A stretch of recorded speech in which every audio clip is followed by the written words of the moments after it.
A global political and economic showdown is unfolding, one that pits the formidable former U.S. President Donald Trump against Burkina Faso's resolute leader, President Ibrahim Traoré. This is not just a dispute over trade tariffs. It is a defining moment, a signal of a shift in global power. A global political and economic showdown is unfolding, one that pits the formidable former U.S. President Donald Trump against Burkina Faso's resolute leader, President Ibrahim Traoré. This is not just a dispute over trade tariffs. It is a defining moment, a signal of a shift in global power. For decades, smaller nations like Burkina Faso were overshadowed on the world stage, their economies left vulnerable to policies crafted thousands of miles away. But now, under Traoré's leadership, Burkina Faso stands firm, challenging America's America First agenda and demanding fairness in global trade. Can Burkina Faso and the wider African continent withstand the pressure of the world's largest economy? Is President Ibrahim Traoré the strong voice Africa needs to reclaim its economic destiny? And how will the United States respond to this challenge?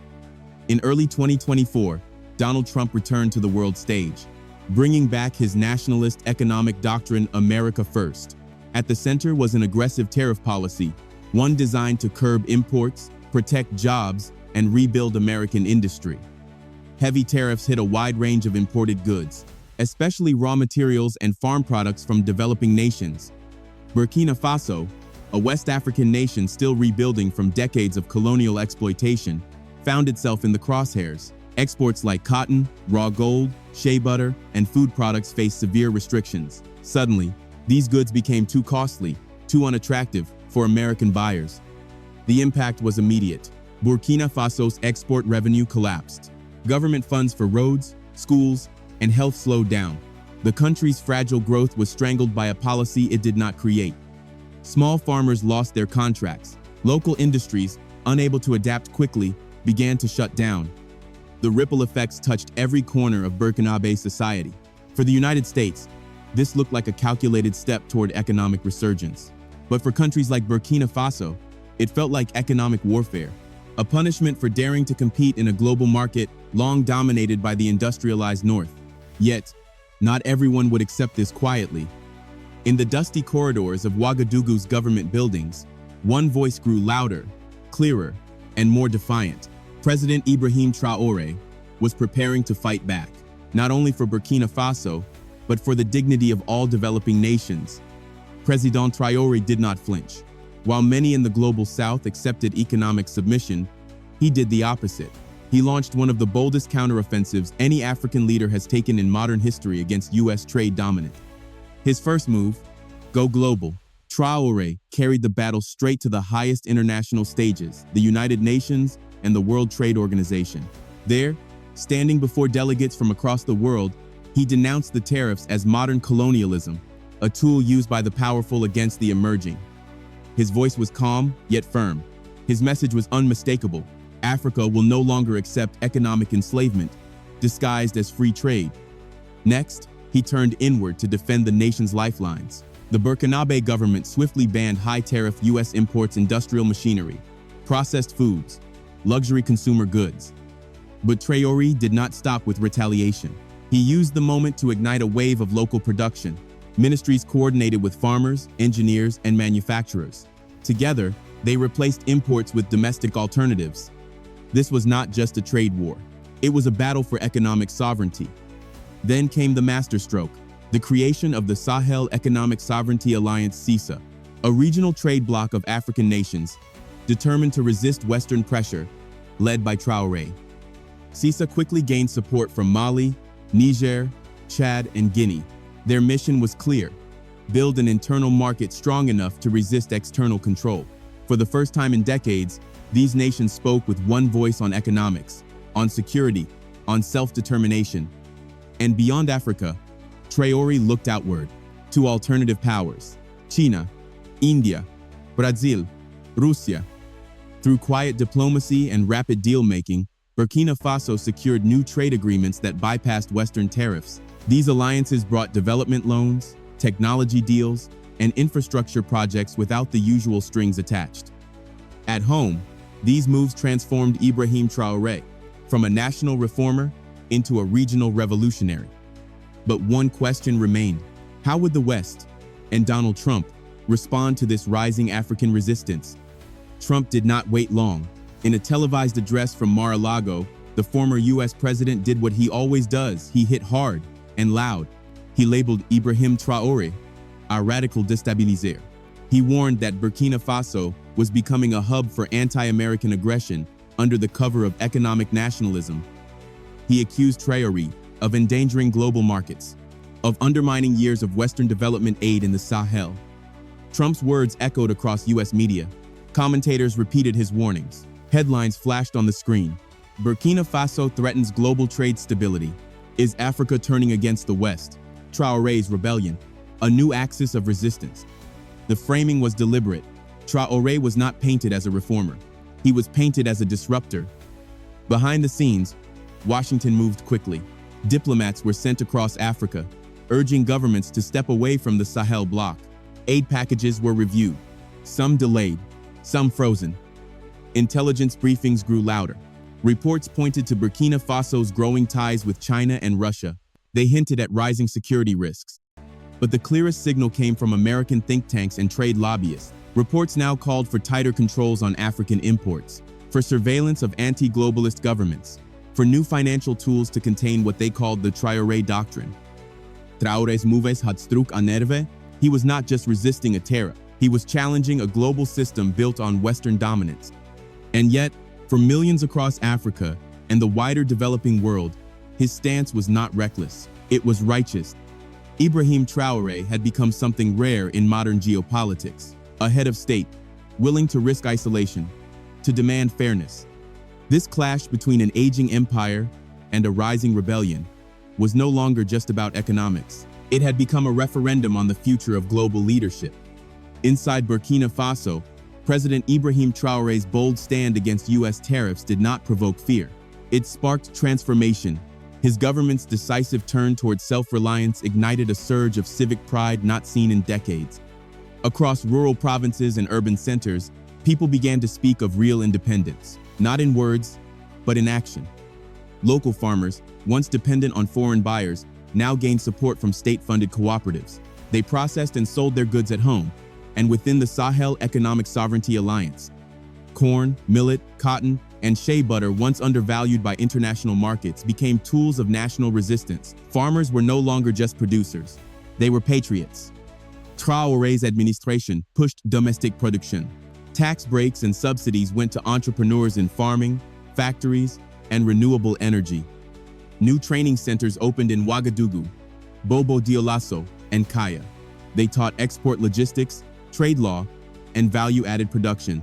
Exporting was no longer the job of a few elites. It was becoming a national mission. Socially, his reforms gave people purpose. A population long disillusioned by foreign control now found hope.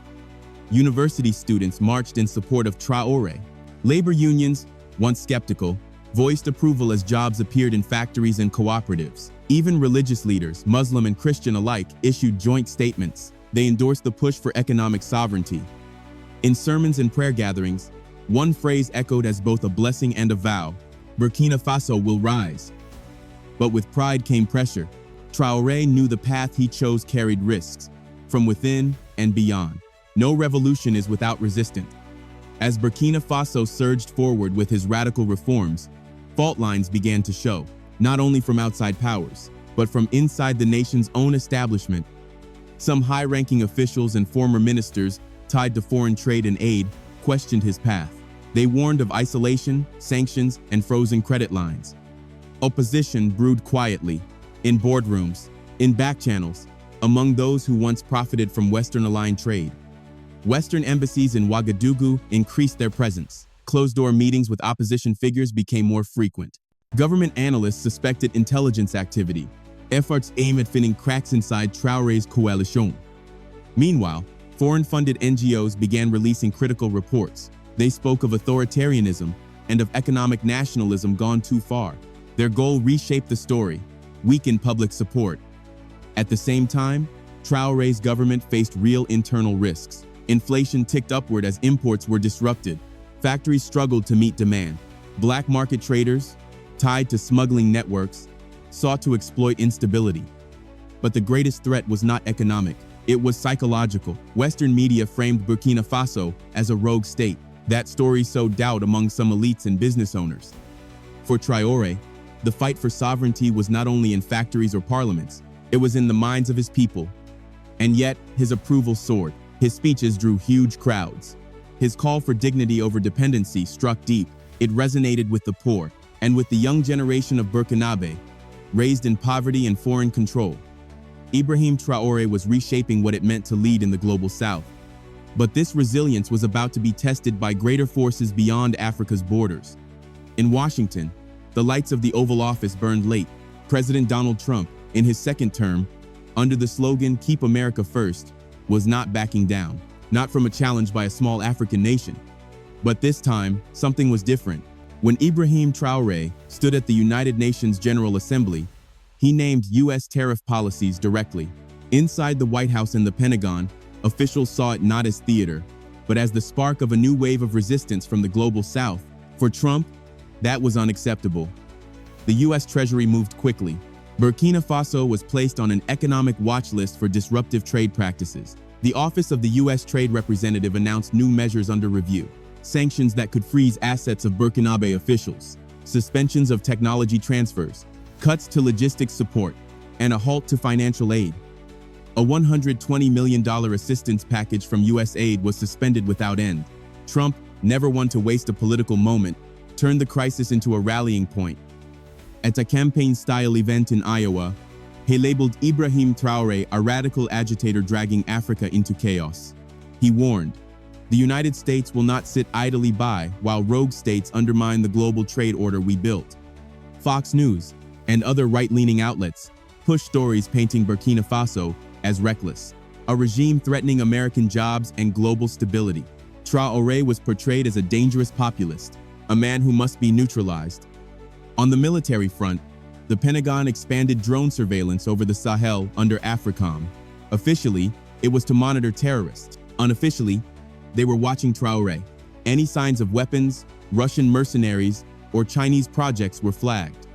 The Trump administration also pressed its allies, France, the United Kingdom, Germany, Canada. H followed. A Kied but effective freeze began. Embassies scaled back in Ouagadougou. Western banks tightened controls, delaying or denying transfers. For Traoré, the squeeze was on. And yet, even as Burkina Faso was isolated, he stood firm. In the shadows of Western condemnation, new allies began to step forward. From Latin America to Southeast Asia, from the dusty borders of West Africa, a ripple of resistance was forming. Burkina Faso, under Ibrahim Traoré, was no longer standing alone.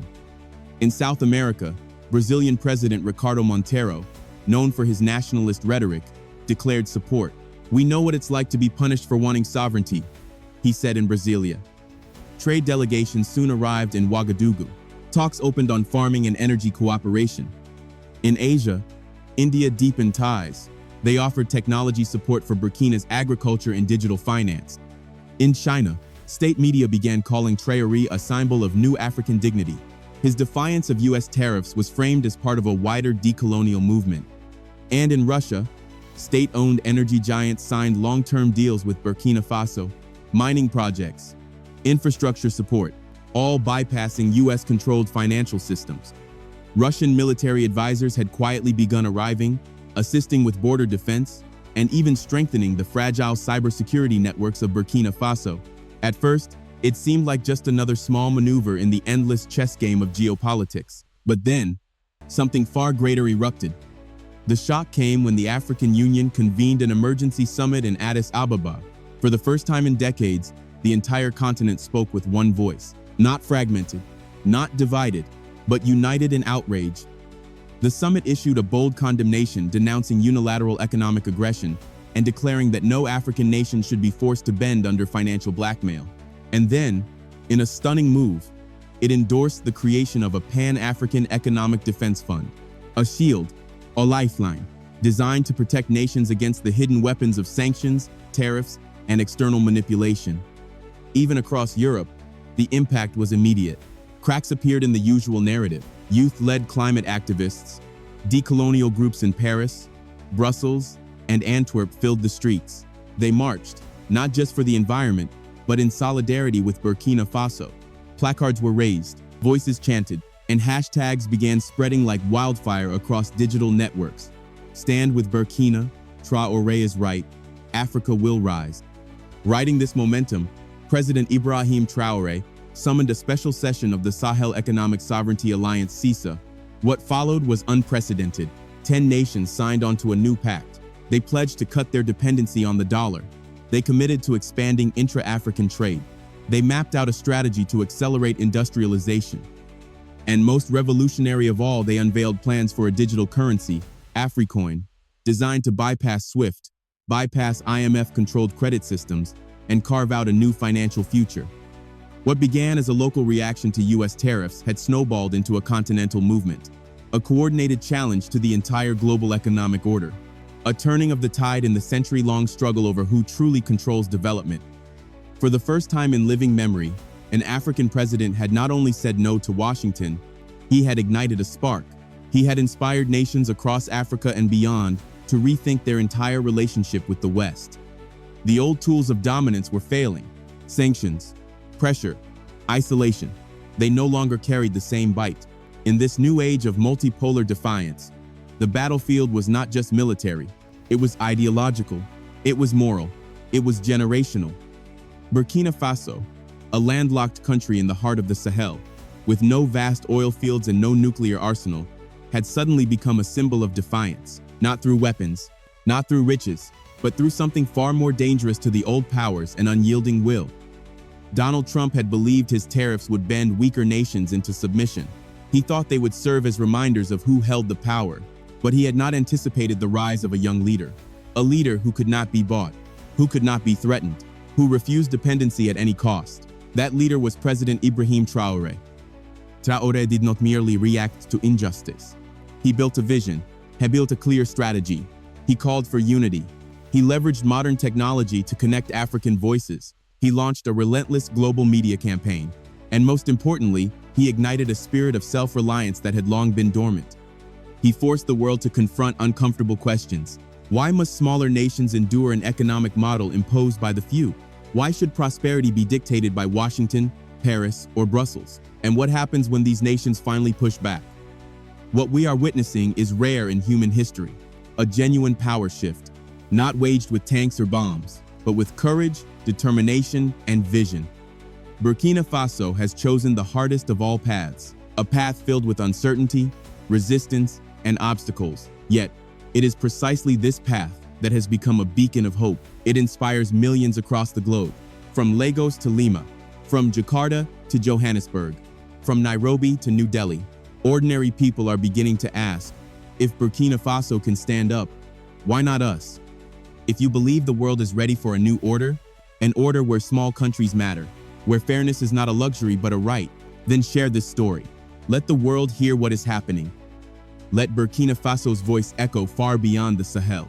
Let its courage ripple across oceans, and let the powerful be reminded. Never underestimate the will of a small nation determined to live free. And so, we begin with a prayer for Africa, a continent rich in memory, scarred by struggle, yet unbroken in resilience. We pray for peace to blanket Burkina Faso. We pray for justice across all nations striving for dignity and sovereignty.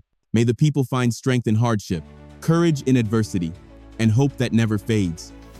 We ask for divine guidance for President Ibrahim Traoré, a young leader who carries the dreams of his people upon his shoulders. May his decisions be wise, his spirit unbreakable, his vision clear, as he steers his nation toward true independence and freedom. In this critical moment, may Africa rise, not only with its resources, not only with its borders, but with the united strength of its people, its youth, its future. To you, our viewers, we say, this is more than a story. It is not just commentary. It is not just news. It is history in the making. It is a call to witness. If you believe in Africa's awakening, if you believe in leaders who stand boldly for justice, and if you long to join a community that seeks truth beyond the headlines, we invite you to subscribe. By subscribing, you are not just pressing a button, you are making a commitment to awareness, to solidarity, to hope. Together, let us watch closely. Let us listen deeply. Let us support boldly.